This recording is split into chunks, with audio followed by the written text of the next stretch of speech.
Imagine being told to stop doing the one thing that prevents disasters because your bosses are convinced you are the problem.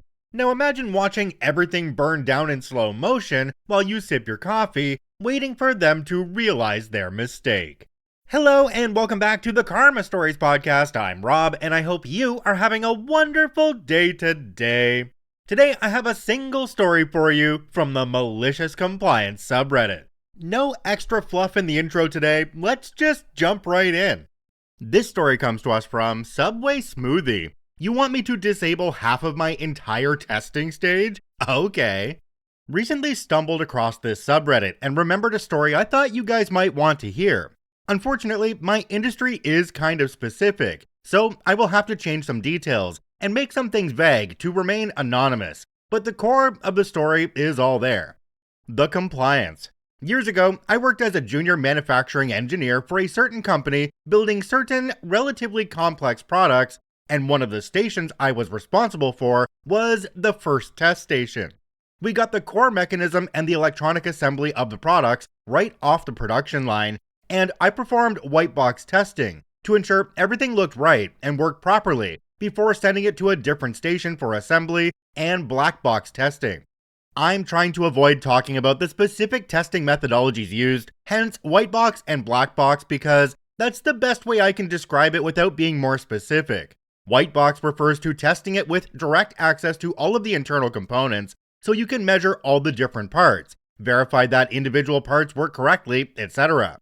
Black box refers to testing it after the entire thing has already been put into an enclosure and you no longer have access to the internals. So really, you're just verifying that the thing works and does everything it's designed to do.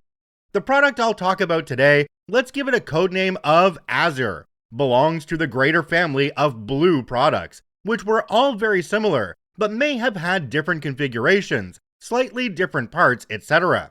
Azure was a new product, and in the first few production runs, we saw failure rates of 20% plus at black box testing, the station after mine. When the engineers dug into it, they found that one of the relays on the electronic control board was fused shut on those 20% of units that failed. For whatever reason, they turned to me. They love blaming my station and said that my station was causing it. For a bit more background, my white box testing station had powered off and powered on testing. In powered on testing, we turned newly built units on for the first time, which also meant that if anything was wrong with it, that would make it fail when powered on, it would fail at my station. That's why I was always careful to make sure that the initial powered off testing was thorough enough to cover as many of my bases as possible, so that when I powered it on for the first time, the unit wouldn't blow up. The design engineering team apparently didn't believe that. They were convinced that when I powered on Azure units for the first time at my station, the initial power surge was sending a big current spike through the relays, which was causing them to fail. Their proposed solution was to simply eliminate powered on testing during white box testing.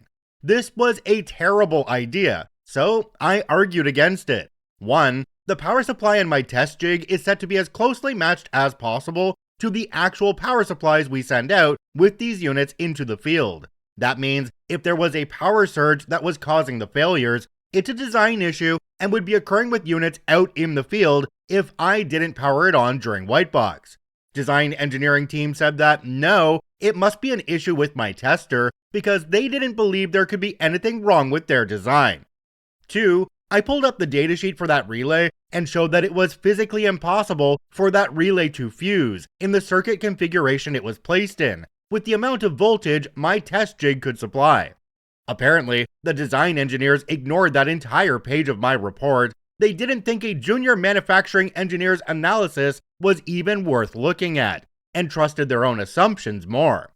3. I had yet to see a single unit that was proven to have a good relay before my station and a fused one after my station, which would have been the concrete evidence I needed to believe that my station was fusing the relays. Design engineering said, "We don't need concrete evidence, we're sure this is what's happening." 4. If we disable power on testing, we'll lose a lot of test coverage. The design engineers just went, whichever, we'll catch any issues at black box. This was a bad idea because our black box tester While it could tell us that the unit wasn't working, could not tell us what part in the assembly was causing it not to work. Units that failed in white box had a 70% successful repair rate. Units that failed black box had less than 10%, at least without going back through white box. 5. Finally, I argued that we had other products in the blue family that went through the exact same test jig, using the exact same relay in the exact same circuit configuration, and hadn't seen any issues before. That last argument I made was a big mistake. What I said was, we have other blue family products going through that same jig with no problems. What the design engineers apparently heard was, we have other blue family products going through that same jig, and they're all killing relays, and OP hasn't noticed yet because he's incompetent. They came back at me twice as hard. I fought this as much as I could for 2 weeks before the order finally came down from my direct manager. As per directives from the design engineering team, all powered-on testing was to be disabled from the test jig for all blue family products, not just Azure. For what it's worth, my manager was on my side for most of this and only gave me the order to avoid any unnecessary trouble when it looked like the company leadership was going to get involved. Well, fine. I went ahead and disabled powered-on testing. As I predicted, all of the blue family products, cyan, turquoise, cerulean, etc., started seeing 3 times the failure rate at black box testing, and we were now stuck with a bunch of units that we didn't know how to fix. But that's besides the point. How about Azure? Same 20% failure rate. Nothing changed. Just as I said, my station wasn't killing the relays.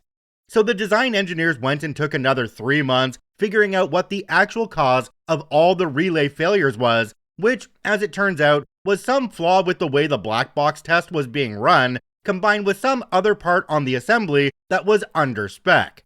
I don't know specifics. I wasn't part of this conversation anymore. They spent a bunch of money and got it fixed, and never followed up with me saying, hey, looks like you were right, it wasn't caused by powered-on testing at Whitebox, which, crucially, also means that I never got a directive to re-enable powered-on testing. So we ran like that for a few months, me licking my lips all the time because I knew what was coming, and it was delicious. The fallout. See, there was another product in the blue family that I'll call Navy. Navy was a bit of an oddball because the client had some requirement that demanded microcontroller B be installed as opposed to microcontroller A on all of the other blue family products. That was the only difference, which meant I used the same test jig for it. We sourced microcontroller A from a vendor who also preloaded it with firmware we needed flashed on it. Years ago, we had also apparently done the same with microcontroller B, but the vendor for B that could pre-program them for us had shut down, and we could not find a single other vendor who could preload the firmware for us. That's when we turned to internal solutions. Someone found out that the test jig at my station, then managed by someone else, had direct access to the microcontroller's programming interface, so they developed a way to flash the firmware from my test jig. That meant we could now buy blank B units directly from the manufacturer, then flash it with the firmware ourselves. This was a great solution because not only were blank B units cheaper, flashing it during powered-on testing wouldn't add an extra step to our production process since it would just be a part of the white box testing step. Of course, flashing the firmware required the unit to be powered on. All of this happened years before I had joined the company and before most of the current crop of design engineers were involved with this project. This was, in fact, documented, but all of these products had gone through hundreds of ECNs, basically formal engineering notifications that something has changed with the product, and nobody was reading through hundreds of them to familiarize themselves with the entire history of the product. When they demanded I disable powered-on testing on all blue family products, this microcontroller programming step for Navy was also disabled, meaning any Navy units we built would make their way over to black box testing with a blank microcontroller. I knew, but that was only because I knew exactly what my test did. I also knew that this was documented in an ECN from 8 years ago. I was probably the only person involved that knew, and I didn't say a word. After several months of not building Navy, a new production run finally starts. The newly built units passed my white box powered off testing. They then made their way over to black box testing and boom, 100% failure rate. What's more, this failure was a particularly tricky one, because as far as the black box tester was concerned, the unit could not even turn on. The reason was that the microcontroller in question held the firmware that controlled power delivery for the entire electronic assembly. So without that firmware, nothing worked. No lights, no output, no fans, no nothing. Which means they had a heck of a time trying to figure out what the issue was.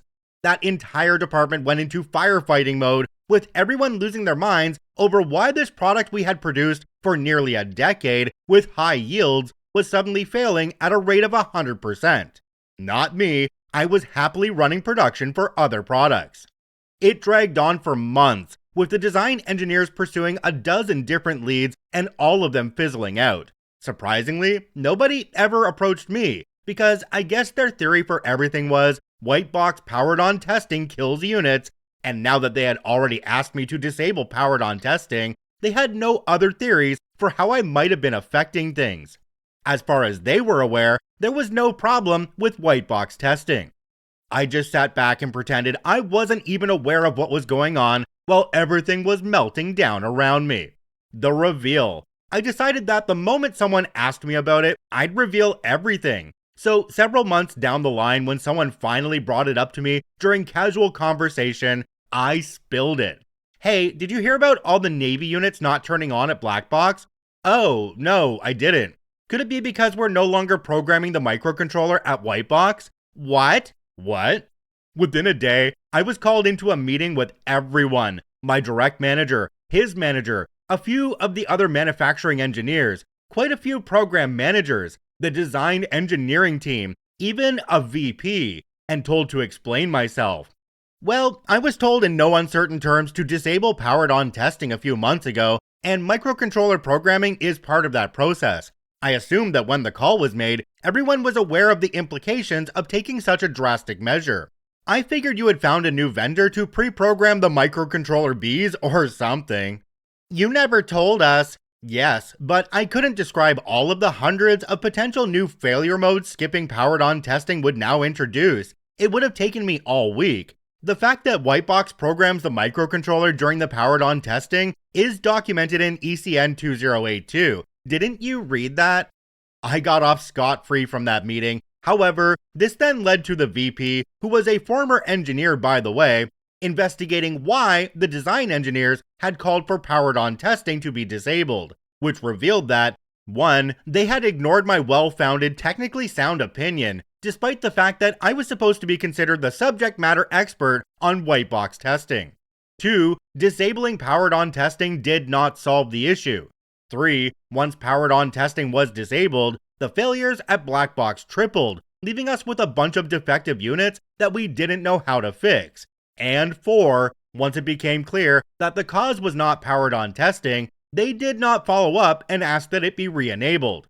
I got a bit of flack for this part too, but in the end, the VP agreed with my viewpoint that if I disabled powered on testing and then heard nothing from the design engineers, I could assume the problem was resolved and had no need to follow up. In the end, nobody got fired or anything, but a few members of the design engineering team did receive a reprimand for their behavior during this entire event. For the entire time I was with that company, they tiptoed around me and never falsely blamed me for any issues again. Jumping down to the comment section on this one, we have one from a user called Tuba Toothpaste 0185. It says, as a design engineer, sorry those guys were idiots. Where I work, we always make it a point to work closely with the guys in the shop and in testing. It's not about ego, it's about solving problems and getting good product out the door. OP responded and said, yep, some of the best design engineering teams I worked with during my time at that company were the ones who regularly visited the factory to see how their designs got built. Funny how actually understanding the manufacturing process also makes your designs better. Another commenter called Wendo NZ said, how the heck did months pass and no one thought maybe it was a firmware issue and tried to manually flash a known good copy of the firmware? OP responded and said, beats me. The only thing I can think of is that since all the other products in the family use pre-programmed microcontrollers, to my knowledge, we had never once in the history of the product family encountered an issue that was fixed by reflashing the microcontroller. Maybe they went months under the assumption that this microcontroller was pre-programmed too. I think the entire time they were trying to probe out all of the traces and components in the power rails. I don't know, that entire team was one of the least effective teams I worked with in my entire time at that company, honestly. OP says that team was the least effective team that they worked with. Yep, I can definitely see that, because if all of a sudden one of your products has a 100% failure rate, you need to go back through the steps that product has been going through and see what has changed recently. You'd honestly think that would be the first thing they would do.